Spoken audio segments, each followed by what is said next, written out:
మా తండ్రి, సర్వశక్తిమంతుడు అయిన ప్రభువా, మీ పాదములకు వందనాలు స్తోత్రాలు చెల్లిస్తూ ఉన్నాం. ప్రభువా, మీ సన్నిధిలో రేయింబగలు మీతో గడిపే కృప మాకు అనుగ్రహించినందుకై మీకు స్తోత్రాలు చెల్లిస్తూ ఉన్నాం.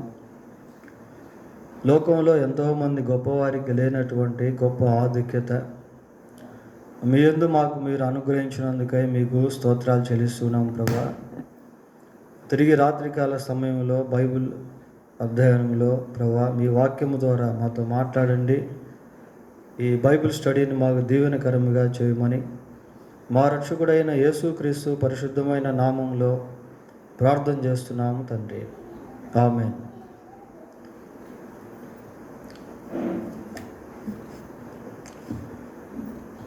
బైబిల్ స్టడీలో దేవుని మహాకృప చేత మనం దశలోనికైకి రాసిన మొదటి పత్రిక ధ్యానం చేస్తూ ముగింపులోకి చేరుకున్నాం. ఈ రాత్రి 5వ అధ్యాయము, దశలో రాసిన మొదటి పత్రిక 5వ అధ్యాయము 12వ వచనం నుండి 28వ వచనం వరకు మనం ధ్యానం చేయబోతూ ఉన్నాం. ఈ 12వ వచనం నుండి 28వ వచనం వరకు పరిశీలన చేస్తే ఇందులో కొన్ని భాగాలు అనేటువంటివి మనకు కనబడతాయి. మొదటిది, సంఘము సేవకుల పట్ల ఎలాగుండాలి. రెండవదిగా, సంఘంలో ఒకరి పట్ల ఒకరు ఎలాగుండాలి. మూడవదిగా, సంఘము దేవుని పట్ల ఎలా ఉండాలి అనేవి ఈ వాక్య భాగంలో మనం చూడవచ్చు. 5వ అధ్యాయం 12-13 వచనాలు చదువుదాం. మరియు సహోదరులారా, మీలో ప్రయాసపడుచు ప్రభువునందు మీకు పైవారై ఉండి మీకు బుద్ధి చెప్పు వారిని మన్నన చేసి వారి పనిని బట్టి వారిని ప్రేమతో మిక్కిలి ఘనముగా ఎంచవలనని వేడుకొనుచున్నాము. ఈ 2 వచనాల్లో మరి విశ్వాసులు దేవుని సేవకుల పట్ల ఎలా ఉండాలి అనే దాని గురించి పౌలు మాట్లాడుతూ ఉన్నాడు.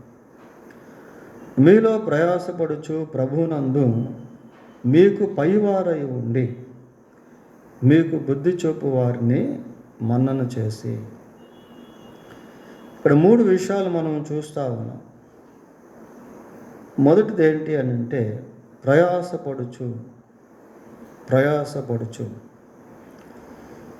మరి సంఘ కాపరి విశ్వాసులకు దేవుని వాక్యాన్ని అందించే విషయంలోను, వారి పట్ల జాగ్రత్త వహించేటువంటి విషయంలోను, వారిని మేపే విషయంలోనూ కాచే విషయంలోనూ ఎంతో ప్రయాస అనేది పడుతూ ఉంటాడు. విశ్వాసులను కాయుట మేపుట అనేది చిన్న పని కాదు. అది ఎంతో భారభరితమైనటువంటి, సవాలుతో కూడినటువంటి, బాధ్యతతో కూడినటువంటి పని. అలాగనే పైవారై ఉండి మీకు పైవారై ఉండి, లేక ప్రభువునందు మీకు పైవారై ఉండి. మరి దేవుడు తన సేవకులను సంఘంపై పైవారిగా ఉంచుతారు. వాస్తవానికి సంఘానికి శిరస్సు యేసుక్రీస్తు ప్రభు.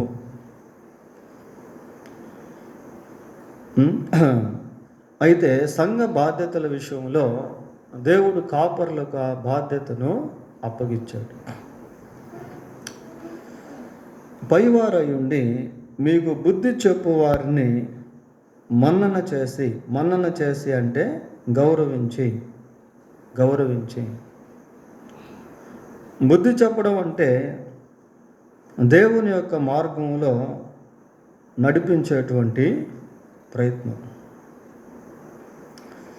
దారి తొలగిపోతూ ఉన్నప్పుడు దేవుని యొక్క మార్గంలో నడిపించేదానికి కాపరి మరి హెచ్చరించేటువంటి వాడుగాను, బుద్ధి చెప్పేటువంటి వాడుగాను, దిద్దేటువంటి వాడుగాను ఉంటారు. తిమోతికి రాసిన 2వ పత్రిక 4వ అధ్యాయము 2వ వచనాన్ని చదువుదాం. వాక్యమును ప్రకటించుము, సమయమందును అసమయమందును ప్రయాసపడుము, సంపూర్ణమైన దీర్ఘశాంతముతో ఉపదేశించుచు ఖండించుము, గద్దించుము, బుద్ధి చెప్పుము. ఈ తిమోతికి రాసిన 1వ పత్రిక, 2వ పత్రిక, తీతుకు రాసిన పత్రిక, ఫిలోమోను పత్రిక, ఇవన్నీ కూడా పాస్టరల్ ఎపిస్టల్స్ అని అంటారు, కాపరి పత్రికలు. సంపూర్ణమైన దీర్ఘశాంతముతో ఉపదేశించుచు ఖండించుము, గద్దించుము, బుద్ధి చెప్పుము. కాపరి యొక్క సంఘం విషయంలోని పనులు ప్రియారు. అలాగే హెబ్రీ పత్రిక 13వ అధ్యాయము, హెబ్రీ పత్రిక 13వ అధ్యాయము 7వ వచనం చదువుదాం. మీకు దేవుని వాక్యము బోధించి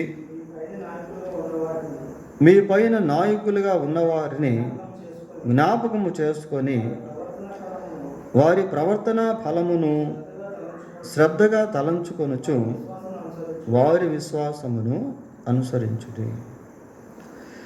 మీకు దేవుని వాక్యం బోధించి మీ పైన నాయకులుగా ఉన్నవారిని జ్ఞాపకం చేసుకొని, రిమెంబర్ ద గాడ్ సర్వెంట్స్, దేవుని సేవకులను జ్ఞాపకం చేసుకొని వారి ప్రవర్తన ఫలమును శ్రద్ధగా తలంచుకొనుచు వారి విశ్వాసమును అనుసరించుడి. ఇంకొక రకంగా చెప్పాలి అంటే, మరి దైవ సేవకులు ఏ రీతిగా జీవిస్తారో ఆ రీతిగా జీవించండి.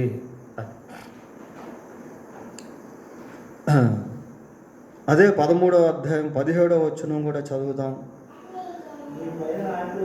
మీ పైన నాయకులుగా ఉన్నవారు లెక్క ఒప్ప చెప్పవలసిన వారి వలె మీ ఆత్మలను కాయుచున్నారు.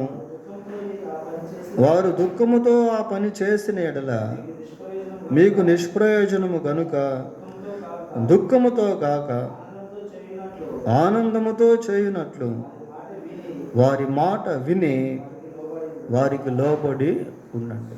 వారికి లోబడి ఉండండి అంటే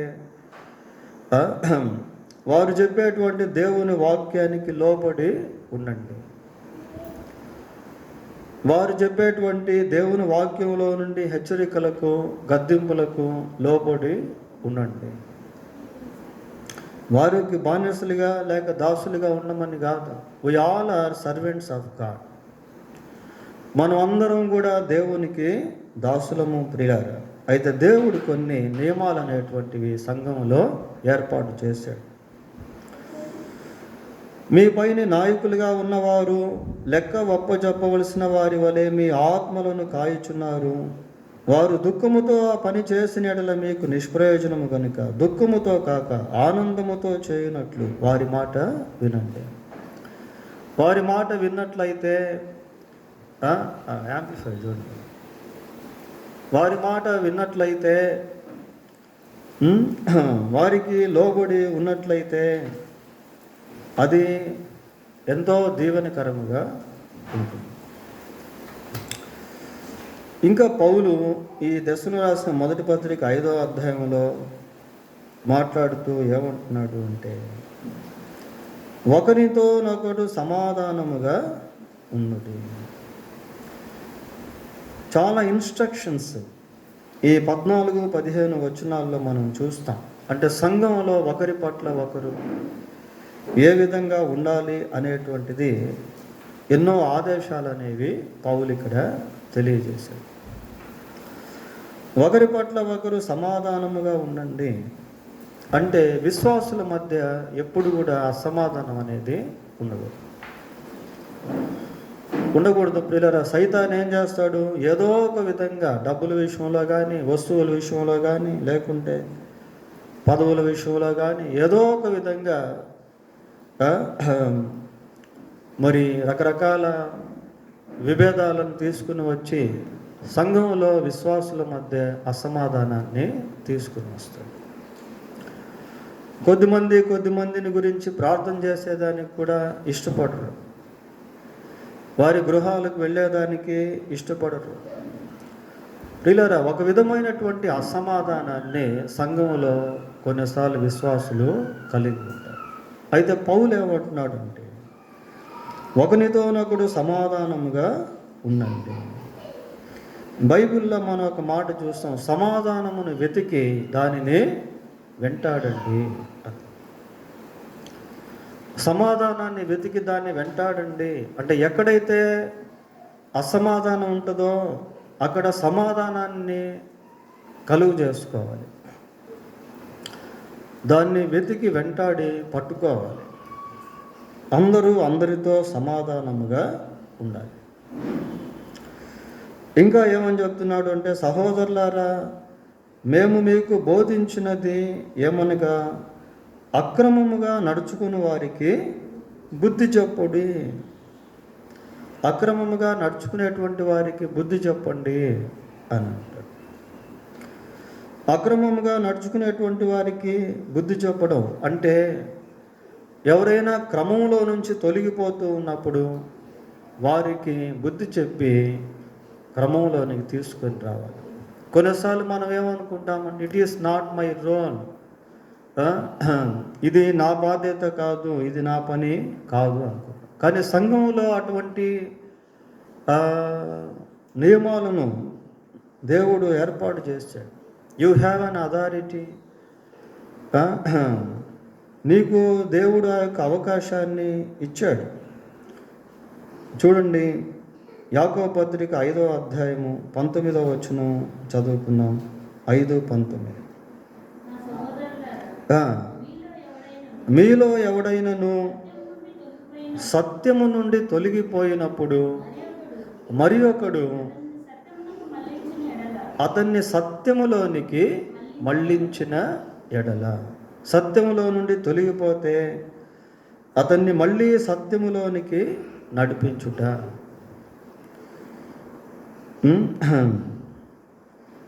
బ్యాక్ స్లైడర్ అయిపోతే అంటే వెనక్కి వెళ్ళిపోతే వాళ్ళని మళ్ళీ సరైన మార్గంలోనికి తీసుకుని రావడం. ప్రియులారా, అక్రమముగా నడుచుకునే వారికి బుద్ధి చెప్పు. అక్రమంగా జీవిస్తూ ఉంటే వారికి బుద్ధి చెప్పొచ్చు. ఎందుకు అంటే వారిని సరైన మార్గంలోనికి తీసుకుని రావాలి అనేటువంటి ఉద్దేశంతో బుద్ధి చెప్పి వారి కోసం ప్రార్థన చేసి వారిని మళ్ళీ జారిపోయిన స్థితిలో నుండి పైకి తీసుకుంటాం. ఇంకా ఏమంటున్నానంటే, ధైర్యము చెడిన వారిని ధైర్యపరచుడి. ప్రియులారా, ఒకరినొకరు పురికొల్పుకోవడం, ఒకరినొకరు ధైర్యపరచుకోవడం, ఒకరినొకరు ఆదరించుకోవడం, ఒకరినొకరు బలపరుచుకోవడం, కృంగిపోయినటువంటి వారికి ఊరటివ్వటం, ఇవన్నీ సంఘంలో విశ్వాసుల మధ్య జరగవలసినటువంటి కార్యాలు. బలహీనులకు ఊతనీయుడి. బలహీనులకు అని అంటే ఆధ్యాత్మిక బలహీనత. కొద్దిమంది భౌతిక జీవితంలో ఫైనాన్షియల్గా బాగానే ఉండవచ్చు,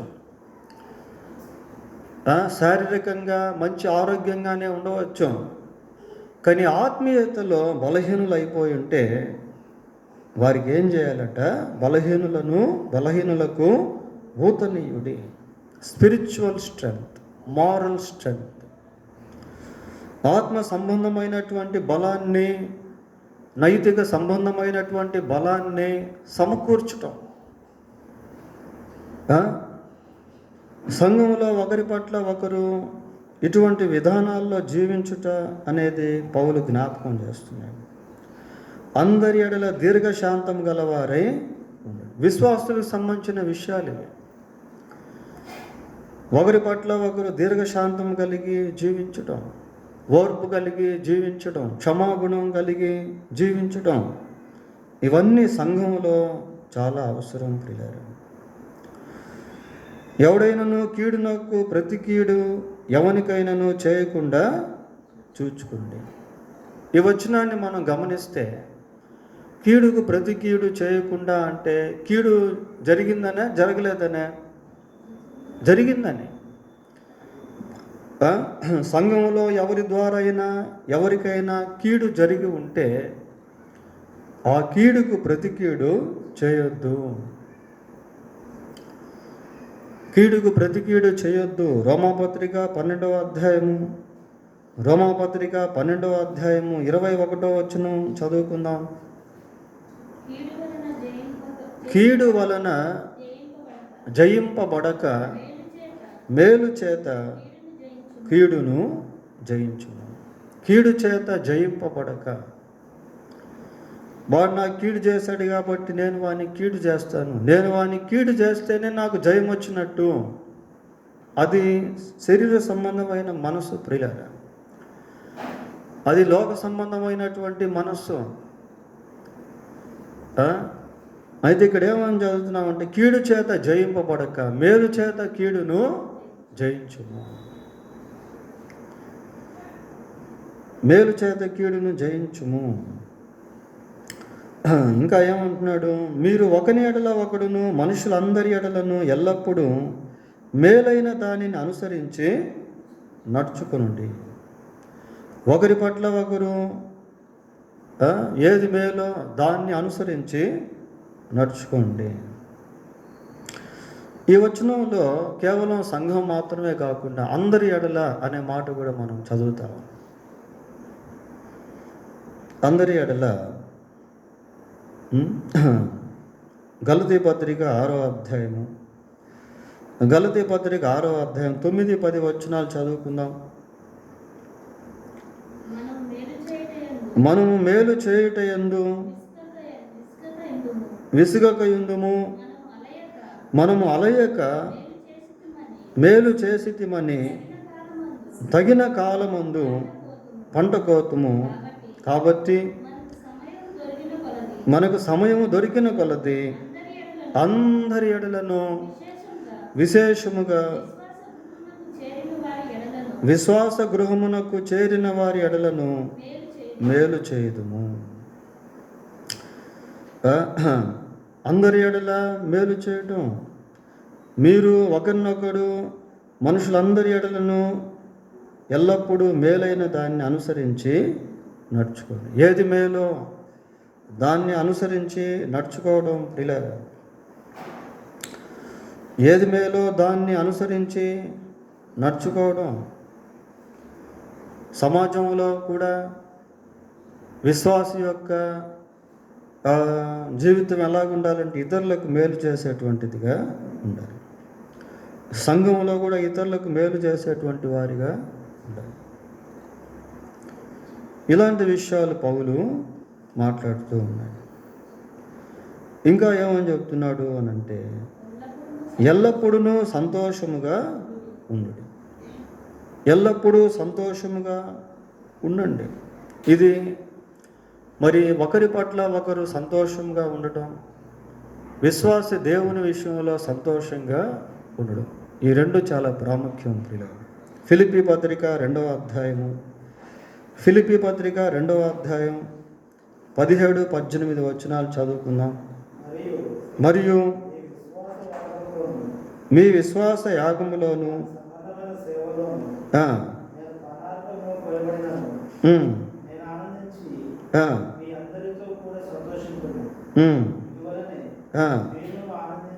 మీరును ఆనందించి మాతో కూడా సంతోషించండి. మేము మీతో సంతోషిస్తున్నాం, మీరు మాతో కూడా ఒకరి పట్ల ఒకరు సంతోషం ప్రియులారా.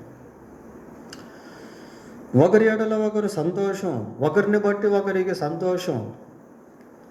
సంఘంలో ఇది చాలా ప్రాముఖ్యమైనటువంటి. ఒకరిని బట్టి ఒకరు సంతోషించడం, ఒకరిని బట్టి ఒకరు ఆదరించబడడం. తీతు రాక వలన సంఘం ఆదరించబడింది. తిమోతి రాక వలన సంఘం ఎంతో క్షేమాభివృద్ధి కలిగి.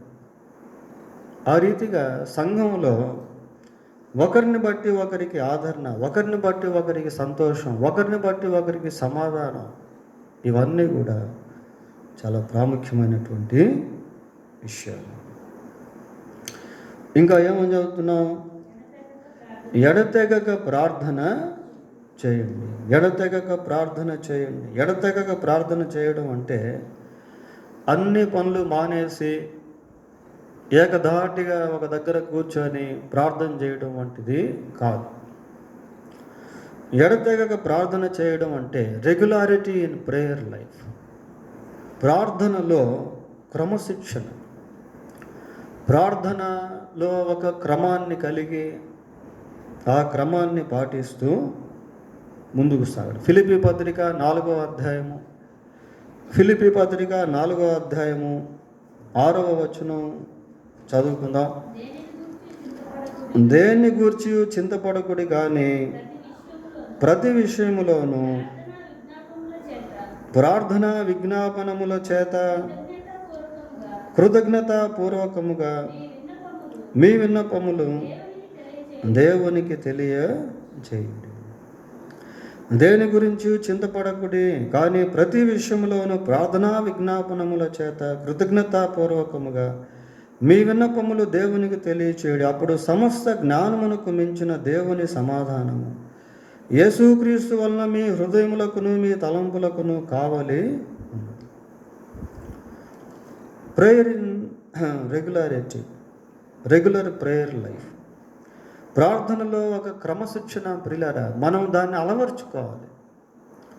కొన్ని ప్రార్థనా అంశాలు ఏర్పాటు చేసుకొని దాని కొరకు ప్రతిరోజు ప్రార్థన చేయడం. Prayer is most important. We must spend our time in prayer. మన సమయాన్ని ప్రార్థనలో పెట్టుట అనేటువంటిది చాలా ఎడతెగక ప్రార్థన చేయండి. యేసుక్రీస్తు ప్రభువు కూడా ప్రార్థన గురించి ఎన్నో విషయాలు చెప్పాడు. విసుగక నిత్యము ప్రార్థన చేయటం గురించి ఒక ఉపమానాన్ని చెప్పాడు. కాబట్టి ప్రార్థిస్తూ ఉండుట అనేది చాలా అవసరం. God will do his work in his clock, in his time. దేవుడు తన యొక్క పనిని తన సమయంలో జరిగిస్తాడు. ఒకవేళ ఈరోజు మన ప్రార్థనకి జవాబు రాకపోయినా, మనం ఈరోజు చేసేటువంటి ప్రార్థనకి ఒకరోజు జవాబు అనేది కలుగుతుంది ప్రియులారా. ఖచ్చితంగా దేవుడు సహాయం చేస్తాడు. ఎందుకంటే దేవుని వాగ్దానాలు అలాంటివి. ప్రార్థన విషయంలో అడుగుడి మీకు ఇయ్యబడును, అడుగు ప్రతి వాడును పొందును, నాకు మొరపెట్టుము నేను నీకు ఉత్తరమిచ్చు, నా నామములో ఏది అడిగినా నేను చేస్తాను. ఆయన చిత్తానుసారముగా మనం ఏది అడిగినను ఆయన మన మనవి ఆలకించును. ఇవన్నీ ప్రార్థనలో దేవుని యొక్క వాగ్దానం. సో వీ మస్ట్ ప్రే. కాబట్టి మనం తప్పకుండా ప్రార్థన అనేది చేయాలి. 16వ వచనం, ప్రతి విషయమందును కృతజ్ఞతాస్తుతులు చెల్లించుడి. ఇలాగ చేయుట యేసుక్రీస్తునందు మీ విషయములో దేవుని చిత్తం. ప్రతి విషయంలో కృతజ్ఞతాస్తుతులు చెల్లించుడు చాలా ప్రాముఖ్యం ప్రియులారా. మన పుస్తకశాలలో అంతకుముందు చెర నుండి స్తుతికి, స్తుతిలోని శక్తి అనే 2 పుస్తకాలు మనం పెట్టాం. ఆ చెర నుండి స్తుతికి అనేటువంటి దాంట్లో ఆర్కే రోదర్స్ అనేటువంటి వ్యక్తి ఈ వచనాన్ని బేస్ చేసుకొని ప్రతి విషయంలో కూడా దేవుణ్ణి స్తుతించేవాడు. అనుకూలమైనటువంటి సమయంలో, ప్రతికూలమైనటువంటి సమయంలో, పరిస్థితులన్నీ కూడా క్షేమంగా ఉన్నటువంటి సమయంలో, పరిస్థితులు భిన్నముగా మారినటువంటి సమయంలో, ఆరోగ్యం ఉన్న సమయంలో, అనారోగ్యం ఉన్న సమయంలో కూడా దేవుణ్ణి స్తుతించడం. యోబు గురించి మనం ఆలోచన చేస్తే యోబు ఏమన్నాడు? యెహోవా ఇచ్చెను, యెహోవా తీసుకొనెను, యెహోవా నామమునకు స్తోత్రము కలుగును. స్తుతిస్తా ఉన్నాడు దేవుని. ఎప్పుడు అంటే అన్ని కోల్పోయిన తర్వాత. మనం సహజంగా ఏం చేస్తాం? మనకి ఏదైనా దేవుడు దీవెనిస్తే, మనం అనుకున్నది జరిగితే, మన ప్రార్థనకు జవాబు వస్తే, స్వస్థత వస్తే, శ్రమలో విడుదల వస్తే, సమస్యకు పరిష్కారం వచ్చినప్పుడు దేవుని స్తుతిస్తాం, మంచిదే. అయితే ఎల్లప్పుడూ దేవుని స్తుతించడం, when we praise God in everything, God will control everything. ప్రతి విషయంలో దేవుణ్ణి మనం స్తుతించేది నేర్చుకుంటే ప్రతిదాన్ని దేవుడు తన స్వాధీనంలో పెట్టుకుంటాడు. పౌలు స్త్రీలను తీసుకెళ్ళి బెత్తాలతో కొట్టి చెరసాల్లో పడేశారు. పడేస్తే వాళ్ళు ఏం చేస్తున్నారు? మధ్యరాత్రి కీర్తనలు పాడుచు దేవుణ్ణి స్తుతిస్తారు. అసలు ఆ టైంలో వాళ్ళు కీర్తనలు పాడి దేవుణ్ణి స్తుతించగలిగే సమయమేనా? వాళ్ళ మీద నేరారోపణ చేసి వాళ్ళని బెత్తాలతో కొట్టి వాళ్ళు ఏం తప్పు చేయకపోయినా వాళ్ళని తీసుకెళ్ళి జైల్లో పడేసి బాధపడుతూ ఉంటే వాళ్ళు దేవుని స్తుతిస్తూ ఉన్నారు. ఏమైంది అక్కడ? దేవుడు ఒక అద్భుతాన్ని చేశాడు. వీళ్ళారా, దేవుడు కార్యం చేసేవాడు. సౌలుకు దయ్యం పడితే దావీదు దేవుణ్ణి స్తుతించినప్పుడు సౌల్లో ఉన్నటువంటి దురాత్మ వెళ్ళిపోయాడు.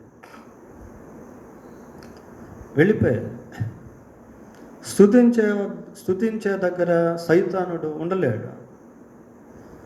ఒక మనిషి దేవుని స్తుతిస్తూ ఉంటే సైతానికి చాలా జలసి, ప్రియులారు, అసూయ.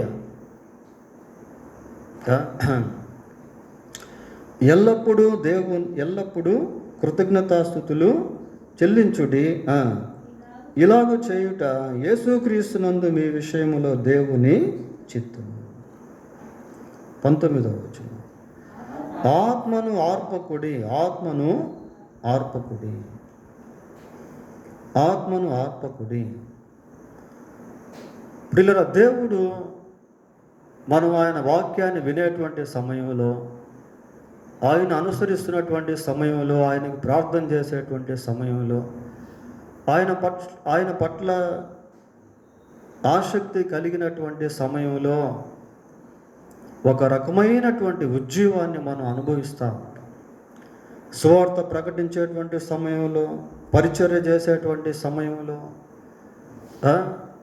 దేవుడు మనతో మాట్లాడుతూ ఉన్నటువంటి సమయంలో ఒక ఆత్మ సంబంధమైనటువంటి ఉజ్జీవాన్ని మనం అనుభవించేటువంటి వారంగా ఉంటాం. కొన్నిసార్లు మనలో పాపం ఏదైనా జరిగినప్పుడు ఆ పాపం ఏం చేస్తుంటే ఆ ఉజ్జీవాన్ని అణిచివేస్తూ ఉంటుంది. ఆత్మ సంబంధమైనటువంటి అగ్నిని చల్లార్చేటువంటిదిగా ఉంటుంది. మండుతున్నటువంటి ఆ స్థితిని చల్లార్చేటువంటిదిగా ఉంటుంది. ప్రియులారా, ఆత్మను ఆర్పకుడి. ఆత్మ ఇచ్చేటువంటి ఉజ్జీవం, ఆత్మ ఇచ్చేటువంటి ప్రేరేపణ, ఆత్మ ఇచ్చేటువంటి బలాన్ని మనం ఆర్పుకునేటువంటి వారంగా ఉండకూడదు. ఆత్మ ఇచ్చేటువంటి ప్రేరేపణను మనం ఆర్పుకునేటువంటి వారముగా ఉండకూడదు. యెషయా గ్రంథంలో ఒక మాట మనం చదువుతాం. ఏంటంటే, పాపమునకు పాపము కూర్చుకొనున్నట్లుగా వారు నన్ను అడుగక ఆలోచన చేయు, నా ఆత్మ నియమింపని సంధి చేసుకొనురు. చూడండి, యెషయా గ్రంథంలో ఆ మాట మనం చదువుతాం. నా ఆత్మ నియమింపని సంధి వారు చేసుకుందరు. కాబట్టి దేవుని ఆత్మను ఆర్పివేసేటువంటి వారముగా మనము ఉండకూడదు. 30వ అధ్యాయం యెషయా గ్రంథం 30వ అధ్యాయం 1వ వచనం, యెహోవా వాక్కు ఇదే, లోబడని పిల్లలకు శ్రమ, పాపమునకు పాపము కూర్చుకొనున్నట్టుగా వారు నన్ను అడుగక ఆలోచన చేయుదురు, నా ఆత్మ నియమింపని సంధి చేసు. కనుక ఆత్మ సంబంధమైన ఉజ్జీవము, ఆత్మ సంబంధమైనటువంటి ప్రేరేపణ, ఇవి చాలా ముఖ్యమైనటువంటివి. ప్రియులారా, ఎఫెసీ పత్రిక 4వ అధ్యాయము 30వ వచనం చదువుదాం. 4:30,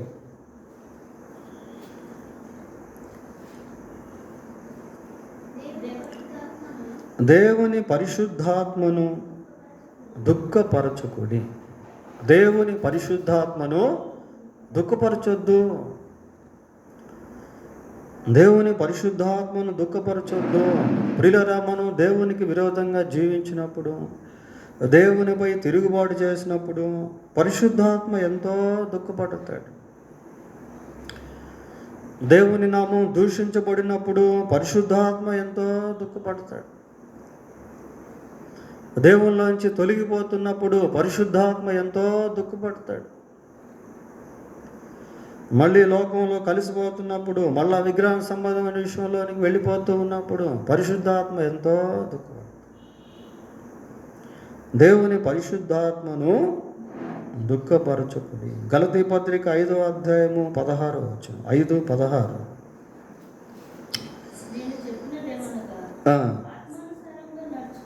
ఆత్మానుసారముగా నడుచుకొనుడి, మీరు శరీరేచ్ఛలను నెరవేర్చరు. Led by the spirit of God. దేవుని ఆత్మచేత నడిపించబడడం ప్రియులారా, దేవుని ఆత్మచేత నడిపించబడడం, ఆత్మను అనుసరించి నడుచుకుని అప్పుడు మీరు శరీరేచ్ఛలను నెరవేర్చరు. పరిశుద్ధాత్మ దేవుడు మనకి ఎంతగానో సహాయపడతాడు. ప్రార్థన విషయంలో, బైబిల్ చదువుతూ ఉన్నప్పుడు వాక్యం అర్థమయ్యేటువంటి విషయంలో, మనం భిన్నమైనటువంటి బోధలకు వెళ్ళిపోకుండా జాగ్రత్త పడేటువంటి విషయంలో పరిశుద్ధాత్మ దేవుడు మనకెంతో సహాయపడుతూ ఉంటాడు. కనుక ఆత్మను ఆర్పకుండా ఉండండి. 20వ వచనం. దశలు రాసిన మొదటి పత్రిక 5వ అధ్యాయము 20వ వచనం. ప్రవచించుటను నిర్లక్ష్యము చేయకుడి. చూడండి, ఇవన్నీ సంఘానికి సంబంధించినవి. ప్రవచించడం నిర్లక్ష్యం చేయొద్దు. దీన్ని ఏమంటారంటే మామూలుగా spoken revolution from God. Spoken revolution from God అంటే ఆల్రెడీ దేవుని యొక్క మాటలు ప్రవచించబడ్డాయి. మళ్ళీ కొత్త బోధ అవసరం లేదు ప్రియులారా. ఆల్రెడీ దేవుని వాక్యంలో అనేకమైనటువంటి ప్రవచనాలను దేవుడు తెలియజేస్తాడు. భవిష్యత్తులో ఏం జరగబోతుంది అనేటువంటి విషయాలను కూడా దేవుడు ముందుగానే తెలియజేశాడు. ప్రకటన గ్రంథం మొదటి అధ్యాయము 13వ వచనం చూడండి. అయితే 3వ వచనం చదువు. ప్రకటన గ్రంథం మొదటి అధ్యాయం 3వ వచనం. బ్రదర్, సమయము సమీపించినది గనుక ఈ ప్రవచన వాక్యములు చదువువాడును వాటిని విని ఇందులో వ్రాయబడిన సంగతులను గైకొను వారును ధన్యులు. ఈ ప్రవచన వాక్యములు అంటే ఆల్రెడీ ప్రవచనమును దేవుడు ఇచ్చేశాడు ప్రియులారా. ప్రవచన వాక్యములను దేవుడు ఇచ్చాడు. జరగబోయేటువంటి విషయాలను దేవుడు ముందుగానే తెలియజేసి ఉంచాడు. ప్రవచించుట నిర్లక్ష్యము చేయవద్దు అంటే వాక్యాలను ప్రకటించాలి. దేవుని ప్రవచన వాక్యాలను ప్రకటించాలి ప్రియులారా. మానవ జాతికి దేవుని యొక్క భవిష్యత్తు ప్రణాళికను గురించి తెలియజేయాలి. ఇంకా ఏమని చెప్తున్నా, 21, 22 వచనాలు కలిసి ఉన్నాయి. చూద్దాం ఏమనుంది. సమస్తమును పరీక్షించి మేలైన దానిని చేపట్టుడి, ప్రతి విధమైన కీడునకు దూరముగా ఉండుడి. సమస్తమును పరీక్షించి మేలైన దాన్ని చేపట్టుడి, ప్రతి విధమైన కీడునకు దూరముగా ఉండుడి. సమస్తమును పరీక్షించి దేంతో పరీక్షించాలి అంటే దేవుని వాక్యముతో పరీక్షించాలి. దేవుని వాక్యముతో పరీక్షించినప్పుడు ఏది మేలో ఏది కీడో అనేటువంటిది మనకు అర్థమైపోతుంది. ఈ రోజుల్లో పరిస్థితులు ఎలాగున్నాయి అంటే మేలేందో కీడేందో తెలియనటువంటి విధంగా, పాపమేంటో పవిత్రత ఏంటో తెలియనటువంటి విధంగా కొద్దిమంది దృష్టిలో పాపం కూడా పవిత్రత లాంటిదే.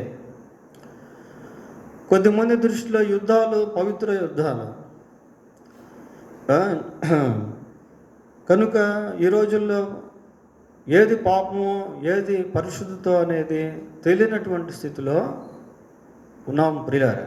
అయితే దేవుని వాక్యాన్ని మనం పరీక్షించినప్పుడు ఏది మేలో ఏది కీడో ఏది పాపమో ఏది పవిత్రతో అనేది మనకు అర్థమవుతుంది. అపోస్తుల కార్యములు 17వ అధ్యాయము, అపోస్తుల కార్యములు 17వ అధ్యాయము 10-11 వచనాలు చదువుదాం.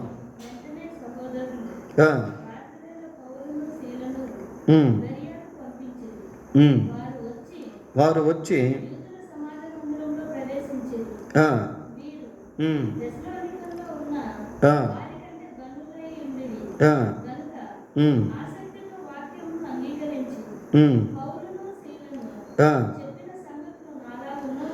పౌలును శీలను చెప్పిన సంగతులు అలాగ ఉన్నవో లేవో అని ప్రతిదినము లేఖనములను పరిశోధించుచు వచ్చిరి. చూడండి ప్రియులారా, వాళ్ళ పరిశీలన ఎలాగుందో. బెరయ సంఘస్థులు పౌలు శీలు చెప్తున్నటువంటి మాటలు నిజమో కాదో అని చెప్పి లేఖనాలను ప్రతిరోజు కూడా పరిశీలిస్తూ ఉన్నారు. మనకి ఎప్పుడైతే దేవుని వాక్యం గ్రహింపులోనికి వస్తుందో అక్కడ సైతాను మాటలేంటో మనకు అర్థం అయిపోతుంది. యేసు ప్రభువును అపవాది శోధించేటువంటి సమయంలో యేసుక్రీస్తు ప్రభువు దేవుని వాక్యం చేత అపవాదిని ఎదిరించాడు, జయించాడు. So if we know the truth of God from the Bible, we will be able to ఎప్పుడైతే మనకి దేవుని వాక్యంలో ఉన్నటువంటి సత్యాన్ని గ్రహిస్తామో అప్పుడు అసత్యాన్ని మనం జయించేటువంటి వారంగా సమస్తాన్ని పరీక్షించి మేలైన దాన్ని చేపట్టండి. ప్రతి విధమైన కీడునకు దూరముగా ఉండుడి. కాబట్టి ఈ కీడుని గురించి ఏది మేలో ఏది కీడో ఏది చెడ్డదో ఏది మంచిదో అనేది దేవుని వాక్యము ద్వారా మనం గుర్తించగలుగుతాం ప్రియుల. So we need to have the comprehensive in the word of God. దేవుని వాక్యంలో గ్రహింపు అనేటువంటిది మనకు అవసరము. నెక్స్ట్ 23వ వచనం. సమాధానకర్తయగు దేవుడే మిమ్మును సంపూర్ణముగా పరిశుద్ధపరచును కాక. మీ ఆత్మయు జీవమును శరీరమును మన ప్రభు అయిన యేసుక్రీస్తు రాకడయందు నిందారహితముగాను పరిపూర్ణముగాను సంపూర్ణముగాను ఉండునట్లు కాపాడబడునుగాక. ఈ రెండు వచనాలు దాదాపు ఒకటిగానే కనిపిస్తాయి ప్రియారా. దేవుడు ఎవరు అంటే ఆయన సమాధానమునకు కర్త అయిన దేవుడు. మిమ్మును సంపూర్ణులుగా పరిశుద్ధపరచునుగాక, సంపూర్ణముగా పరిశుద్ధపరచునుగాక. మనకై మనము సంపూర్ణముగా పరిశుద్ధులము కాలేము. ఎందుకంటే మనము జన్మత పాపులము ప్రియులారా. మన జీవితంలో రకరకాల పాపములు, రకరకాల అపవిత్రమైనటువంటి కార్యాలు. we never become holy ourselves. మనకై మనం ఎప్పుడు కూడా పరిశుద్ధులము కాదు. దేవుడే మనల్ని పరిశుద్ధపరుస్తాడు. ఆ పరిశుద్ధత కూడా ఎలాంటిది అంటే సంపూర్ణముగా ఆయన పరిశుద్ధపరుస్తాడు. పరిశుద్ధపరచును గాక అని పౌలు అంటున్నాడు ప్రియులారా. అంటే పౌలు యొక్క కోరిక సంఘాన్ని దేవుడు, సమాధానకర్త అయిన దేవుడు సంపూర్ణంగా పరిశుద్ధపరచాలి. పౌలు సంఘం పట్ల ఎప్పుడు అటువంటి పవిత్రతను, పరిశుద్ధతను కోరుకుంటూ ఉండేవాడు. చూడండి, కొరింథీయులకు రాసిన 2వ పత్రిక 11వ అధ్యాయము. కొరింథీయులకు రాసిన 2వ పత్రిక 11వ అధ్యాయము 2వ వచనం చదువుకుందాం. దైవాసక్తితో మీ ఎడల ఆసక్తి కలిగి ఉన్నాను. ఎందుకనగా పవిత్రురాలైన కన్యకగా ఒకడే పురుషునికి అనగా క్రీస్తుకు సమర్పింపవలనని మిమ్మును ప్రదానము చేసి తిని. పవిత్రురాలైన కన్యకగా అంటున్నాడు. అంటే సంఘము ఆ రీతిగా ఉండాలని పౌలు ఆశిస్తున్నాడు. ప్రియులారా, విశ్వాసులను సంపూర్తిగా పరిశుద్ధపరిచేది దేవుడే. ఇంకా ఇక్కడ ఏమని చదువుతున్నాము అంటే, మీ ఆత్మయు జీవమును శరీరమును మన ప్రభువైన యేసుక్రీస్తు రాకడయందు నిందారహితముగాను సంపూర్ణముగాను ఉండునట్లు కాపాడును గాక. ఆత్మ, జీవము, శరీరము అని మాట్లాడతాం. అంటే మానవుడు 3 భాగాలుగా ఉన్నాడా? కొన్నిసార్లు ఏమనుకుంటారంటే ఇట్ ఈస్ హ్యూమన్ ట్రినిటీ అని కూడా అంటారు. ఈ వాక్యాన్ని బేస్ చేసుకొని కొద్దిమంది ఇది మానవ త్రిత్వము అని అనుకునేటువంటి వాళ్ళు కూడా ఉన్నారు. ప్రియులారా, వాస్తవానికి ఇది మానవ త్రిత్వము అని చెప్పలేము. కానీ మానవుని యొక్క సంపూర్ణ స్థితి అంతా కూడా మరి దేవుని ద్వారా పరిశుద్ధపరచబడాలి. హెబ్రీ పత్రిక 4వ అధ్యాయము 12వ వచనం ఒకసారి చదువుదాం. ఎందుకనగా దేవుని వాక్యము సజీవమై బలము గలదై 2 అంచుల గల ఎటువంటి ఖడ్గము కంటేను వాడిగా ఉండి ప్రాణాత్మను, కీళ్లను, మూలుగులను విభజించునంత మటుకు దూరుచు. చూడండి, ఇక్కడ కొన్ని పదాలు మనం చూస్తాం. అలాగని ఇవన్నీ విడివిడిగా మనం చెప్పుకోవడం కాదు, ఇవన్నీ కలిసి ఉన్నాయి.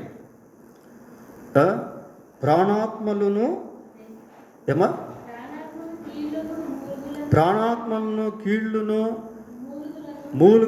మూలుగను విభజించునంత మటుకు దూరుచు హృదయము యొక్క తలంపులను ఆలోచనలను శోధించు. అన్నీ ఒకటే ప్రియులరా, విడివిడిగా కనబడుతూ ఉన్నప్పటికీ అవన్నీ కలిస్తేనే కానీ సంపూర్ణం అనేది కాదు. పరిశుద్ధాత్మ దేవుడు మనలో నివసిస్తూ ఆ పరిశుద్ధతను మనలోనికి తీసుకుని వస్తాడు. యేసుక్రీస్తు రాకడ సమయంలో సంఘాన్ని ప్రభువు సంపూర్తిగా పరిశుద్ధపరుస్తాడు. పరిశుద్ధపరచబడిన స్థితిలోనికి సంఘాన్ని దేవుడు ఉంచుతాడు. ప్రియులారా, అందుకే అక్కడ మనం ఏం చదువుతుందంటే, మీ ఆత్మయు జీవము శరీరమును మన ప్రభువైన యేసుక్రీస్తు రాకడయందు నిందారహితముగాను సంపూర్ణముగాను ఉండునట్లు కాపాడును గాక. నిందారహితముగాను సంపూర్ణముగా, నిందారహితం, బ్లేమ్లెస్. యేసుక్రీస్తు శిలువ బలియాగము ద్వారా ఆయనందు విశ్వాసముంచినటువంటి వారికి ఆ నిర్దోషత్వము అనేటువంటిది దేవుడు అనుగ్రహించాడు. కొలసీ పత్రిక 1వ అధ్యాయము 22వ వచనం చదువుదాం. 1వ అధ్యాయం 22వ.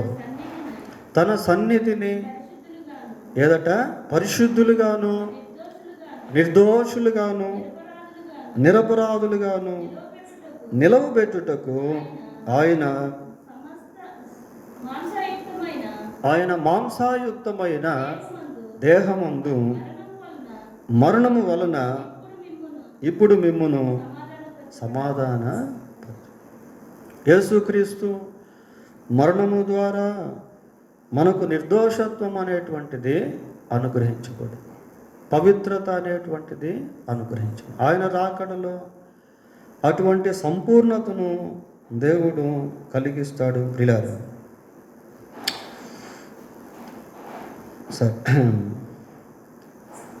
మిమ్మును పిలుచువాడు నమ్మకమైన వాడు గనుక అలాగూ చేయి. దేవుడు మనల్ని పిలుచుకున్నాడు. ఈ పిలుపుని గురించి బైబిల్లో అనేక సందర్భాల్లో మనం చూస్తాం. ప్రియులారా, ఆయన చీకటిలో నుండి వెలుగులోనికి మిమ్మును పిలిచినవాడు, చీకటిలో నుండి వెలుగుతా. ఒకసారి చదవండి, పేతురు రాసిన మొదటి పత్రిక 2:9. ఆశ్చర్యకరమైన వెలుగు. 2:9 పేతురు రాసిన. అయితే మీరు చీకటిలో నుండి ఆశ్చర్యకరమైన తన వెలుగులోనికి మిమ్మును పిలిచిన వాడు. ప్రియులారా, దేవుడే మనల్ని పిలుచుకున్నాడు. చీకటిలో ఉన్నటువంటి మనల్ని ఆశ్చర్యకరమైనటువంటి వెలుగులోనికి ఆయన పిలుచుకున్నాడు. 5:10 కూడా చదవండి, పేతురు రాసిన మొదటి పత్రిక 5:10. తన నిత్య మహిమకు క్రీస్తునందు మిమ్మును పిలిచిన. చూడండి ప్రియులు, ఇక్కడ కూడా మనం అదే చూస్తాం. క్రీస్తునందు తన నిత్య మహిమకు దేవుడు మనల్ని పిలుచుకున్నాడు. So we have been called by God. మనం దేవుని చేత పిలువబడినటువంటి వాడు. మనల్ని పిలిచినటువంటి వాడు ఎలాంటి వాడు అంటే ఆయన నమ్మదగిన వాడుగా ఉన్నాడు. 25 సహోదరులారా, మా కొరకు ప్రార్థన చేయుడి. మా కొరకు ప్రార్థన చేయుడి. పౌలు దేవుని సేవకుడు. ప్రియులారా, సంఘముతో అంటున్నాడు, మా కోసం ప్రార్థన చేయండి. సంఘము దేవుని సేవకుల కొరకు ప్రార్థన చేయాలి. సేవకులే సంఘం కోసం ప్రార్థన చేయాలి అనేది కాదు, సంఘం కూడా సేవకుల కొరకు ప్రార్థన చేయాలి. ప్రియులారా, ఇది చాలా అవసరం. కొరింథీయులకు రాసిన 2వ పత్రిక 1వ అధ్యాయము 10వ వచనం ఒకసారి చూడండి. కొరింథీయులకు రాసిన 2వ పత్రిక 1వ అధ్యాయము 10వ వచనం. ఆయన అట్టి గొప్ప మరణము నుండి మమ్మల్ని తప్పించెను, ఇక మట్టుకును తప్పించును. మరియు మా కొరకు ప్రార్థన చేయుట వలన మీరు కూడా సహాయము చేయుచుండగా ఆయన ఇక ముందుకును మమ్మను తప్పించునని ఆయనందు నిరీక్షణ గలవారమై ఉన్నాము. మరియు మా కొరకు ప్రార్థన చేయటం వలన మీరు కూడా సహాయము చేయుచుండగా. ఏమండి, విశ్వాసులు సేవకుల కొరకు ప్రార్థన చేసినప్పుడు ఆ ప్రార్థన సేవకులకు ఎంతో సహాయపడుతుంది. సేవకుల పైన సైతానుడు అనేక విధాలుగా దాడి చేయాలని ప్రయత్నిస్తూ ఉంటాడు. ప్రియులారా, so servants of God needs church prayer. దేవుని సేవకులకు సంఘ ప్రార్థన అనేటువంటిది ఎంతో. సంఘం సేవకుల కొరకు ప్రార్థన చేయాలి. పౌలు, సహోదరులారా, మా కొరకు ప్రార్థన చేయండి. పవిత్రమైన ముద్దు పెట్టుకొని సహోదరులకు అందరికీ వందనములు చేయండి. మరి నూతన నిబంధన కాలంలో ప్రారంభ సంఘంలో మరి సహోదర సహోదరీల మధ్య ఉన్న పవిత్రమైనటువంటి ప్రేమను ఆ విధంగా వెల్లడి చేసేవాడు. వారు ఒకరినొకరు ఆలింగనము చేసుకొని బ్రదర్స్ టు బ్రదర్స్, సహోదరులు సహోదరులను, సహోదరీలు సహోదరీలను కౌగిలించుకొని పవిత్రమైనటువంటి ముద్దుతో వారు వందనం చేసుకునేవారు. ప్రియులారా, దీని గురించి 5 వచనాల్లో మనకు కనబడుతుంది. పౌలు రాసినటువంటి పత్రికల్లో రోమా పత్రిక 16వ అధ్యాయములోను, అలాగనే కొరింథీయులకు రాసిన పత్రిక మొదటి పత్రిక 16:20లో, కొరింథీయులకు రాసిన 2వ పత్రిక 13:12, అలాగే పేతురు రాసిన మొదటి పత్రిక 5:14, ఈ వచనాల్లో దీని గురించిన విషయాలు మనము చూస్తాం. అది సహోదర సహోదరుల యొక్క ప్రేమను విశ్వాసులు ఆ విధముగా వెల్లడి చేసేవారు ప్రారంభ సంఘం. తర్వాత ఇంకెక్కడ ఏమని చూస్తున్నామంటే, సహోదరులకు అందరికీ ఈ పత్రిక చదివి వినిపింపవలనని ప్రభువు పేర మీకు ఆనబెట్టుచున్నాను. ఈ పత్రిక చదివి వినిపించండి. సహోదరులందరికీ ఈ పత్రిక చదివి వినిపించండి. ప్రభువు పేర మీకు ఆనబెట్టుచున్నాను అంటున్నాడు. అంటే ఖచ్చితంగా ఇది చదివి వినిపించండి అంటున్నాడు. ఇప్పుడు మనం బైబిల్లో నుంచి చదివినటువంటి వాక్యాలను ధ్యానం చేస్తూ ఉన్నాం. పరిశుద్ధాత్మ దేవుడు సహాయం చేస్తూ ఉన్నాం. అయితే ఆ రోజుల్లో పరిస్థితి ఎలాంటిది అంటే, ఉన్నది ఉన్నట్టు ప్రజలకు బైబిల్ వాక్యాన్ని చదివి వినిపించేవాళ్ళు. ఎక్స్ప్లెనేషన్ అనేటువంటిది ఆ ఓల్డ్ టెస్టిమెంట్లో మనకు అంత కనబడదు. న్యూ టెస్టిమెంట్లో పేతురు, స్టెఫెను, పౌలు వాళ్ళు ఏం చేశారంటే ఓల్డ్ టెస్టిమెంట్ లేఖనాలను తీసుకొని దాన్ని వివరించేవాళ్ళు. ప్రజల ముందు దేవుని వాక్యాన్ని చదవడం అనేది దేనికేనంటే, వింటున్నటువంటి వారికి ఒక అకౌంటబిలిటీ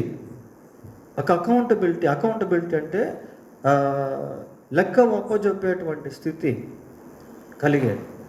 చూడండి, ఇప్పుడు దండోరా వేస్తారు. రేపు గ్రామ పంచాయతీ దగ్గర అందరూ కూడా 100 రూపాయలు కట్టాలి అని దండోరా వేస్తారు. విన్న వాళ్ళందరూ కూడా ఏం చేయాలి? అకౌంటబిలిటీ, మేము విన్నాం కాబట్టి ఖచ్చితంగా కట్టాలి. అలాగా దేవుని వాక్యం వింటున్నప్పుడు ఒక రకమైనటువంటి అకౌంటబిలిటీ మనం కలిగి ఉన్నాం. ఇదిగో దేవుడు నాతో మాట్లాడి నేను దీన్ని చేయాలి. దశలోనికి రాసిన 2వ పత్రిక 3వ అధ్యాయం 14వ వచనం ఒకసారి చూద్దాం. దీని గురించి కొంచెం మనకు అర్థమవుతుంది. 2వ పత్రిక 3వ అధ్యాయం బ్రదర్ 3:14. ఈ పత్రిక మూలముగా మేము చెప్పిన మాటకు ఎవడైనను లోబడని ఎడల అతన్ని కనిపెట్టి అతడు సిగ్గుపడు నిమిత్తము అతనితో సాంగత్యము చేయకుడి. సహోదరులారా అని మాట్లాడుతూ ఈ పత్రిక మూలముగా మేము చెప్పిన మాటకు ఎవడైనను లోబడని ఎడల, ఈ పత్రిక మూలముగా మేము మీకు ఈ విషయాలు తెలియజేశాము. తెలుసుకున్నటువంటి వారిలో ఎవరైనా లోబడకపోతే అన్నట్టుగా ఆయన మాట్లాడతారు. కాబట్టి చదివి వినిపించుట అనేది ఒక అకౌంటబిలిటీకి లెక్క ఒప్పజెప్పేటువంటి దాన్ని జ్ఞాపకం చేసేదిగా ఉంది. చివరిగా 28వ వచనంలో, మన ప్రభువు అయిన యేసుక్రీస్తు కృప మీకు తోడై ఉండును గాక. బెనడిక్షన్ చూస్తాము, ఆశీర్వాదపు వచనం. పౌలు రాసిన పత్రికల్లో, అన్ని పత్రికల్లో కూడా ఆ చివరి వచనంలో బెనడిక్షన్ అంటే ఆశీర్వాదపు వచనముగా ఇది వివిధ రకాలుగా దాన్ని తెలియజేస్తూ వచ్చాడు. దేవుడు తన వాక్యాన్ని దీవించునుగాక. ఇంతటితో దేవుని మహాకృప చేత మనం దశలోనికి రాసిన మొదటి పత్రికను పూర్తి చేసుకున్నాం. దాన్ని బట్టి దేవునికి స్తోత్రాలు. ప్రార్థన చేసుకుందాం. ప్రార్థన. పరిశుద్ధుడైన మా దేవా, మీకు వందనాలు, స్తోత్రాలు. మీరు అల్ఫాయు ఒమేగాయుగా ఉండి ఈ దశలోనికి రాసిన మొదటి పత్రిక ప్రారంభించి ముగించినందుకై మీకు స్తోత్రాలు. ఈ పత్రికలో నుండి మేము విన్న వర్తమానాలన్నింటినీ మాకు దీవెనకరముగా చేయండి ప్రభా. మీరే తద్వారా మహిమ పొందమని, మీ పరిశుద్ధాత్మ కార్యము ప్రభా మీరు దయతో జరిగించమని వేడుకుంటూ, ఘనత మహిమ ప్రభావములను మీకు ఆరోపిస్తూ, ఈ పత్రిక ప్రారంభించి ముగించుకునేదానికి మీరు మాకు ఇచ్చిన సమయాన్ని బట్టి, అవకాశమును బట్టి ప్రభా మీకు వందనాలు, స్తోత్రాలు చెల్లిస్తూ ఉన్నాం. మరి ఈ పత్రిక ధ్యానం అంతటిలో మీ మాటలకు మాత్రమే ముద్ర వేసి నీరు కట్టి ఫలింపు దయచేయమని వేడుకుంటూ, మా ప్రభువును మా రక్షకుడును అయిన యేసుక్రీస్తు పరిశుద్ధమైన నామములో ప్రార్థన చేస్తున్నాము తండ్రి. ఆమేన్. మన తండ్రి అయిన దేవుని ప్రేమ, మన ప్రభువు అయిన యేసుక్రీస్తు యొక్క కృప, పరిశుద్ధాత్మ దేవుని యొక్క సన్నిధి సహవాసము మనకును ఈ పత్రిక ధ్యానాల్లో ఎవరైతే వాక్యాన్ని విన్నారో వారందరికీ తోడై ఉండి కాపాడును గాక. ఆమేన్.